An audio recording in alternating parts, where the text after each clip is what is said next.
Aba tingnan mo itong batang ito ah. Taray na taray. Dito lang naman sa bahay, nagpapaganda pa. Junaline! Bakit po, nanay? Ikaw nga'y pumuntang madali doon sa Tia Amil. At kunin mo yung ambag niya sa kuryente. Sabihin mo ako'y magbabayad na. Sige po, nanay. Tatapusin ko lang po itong aking nilalagay sa aking pisngi, ha? Taray na taray. Samantalang nung ako'y dalagay, ako naman hindi nagkakaganayan. Tia Amel! Tia Amel!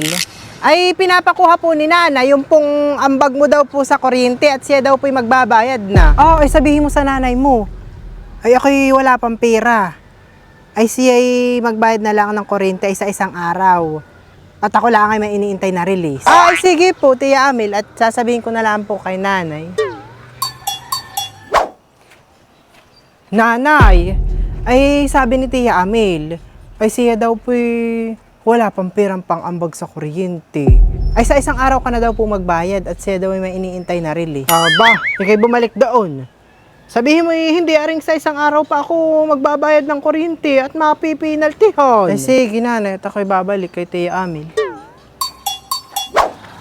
Tia Amel! Tia Amel! Ay, sabi po ni nanay, ay hindi daw po aring sa isang araw pa siya magbabayad ng kuryente.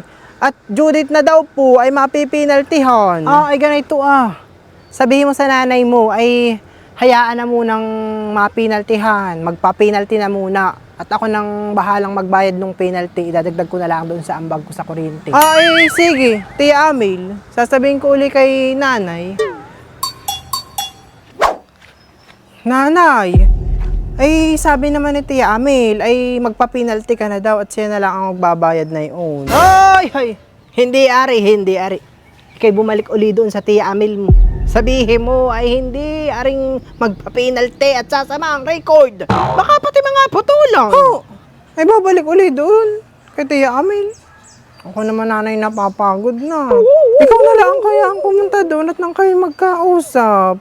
Init na init pati, masisira itong aking make-up. Hindi naman mainit. Talagang itong anak kong ito'y hambog. Amel! Amel! Aba! Arati kayo hindi mag-iisip at gumawa ng paraan kung paano ka makakaambag sa akin sa kuryente. Hayaan ang mapinaltihan at ikaw na lang ang magbabayad ng penalty. Aba! Ay kung ay 5 buwan ko nang pinag-aabono sa kuryente. Ay hanggang ngayon ako hindi mo pa rin binabayaran. Ay magkano na ayun? 2,500, nalakad na sa 3,000.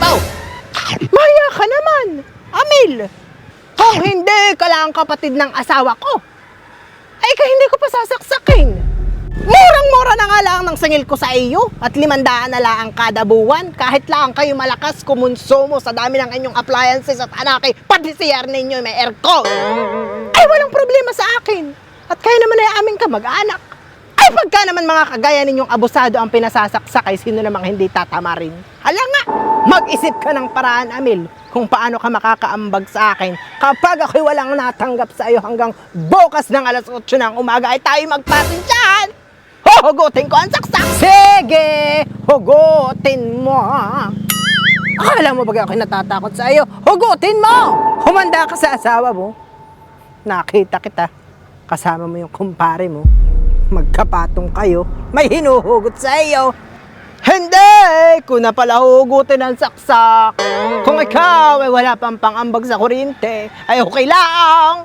Aabunuhan ko muna. Uli! Lintek! May nakakita pala sa amin.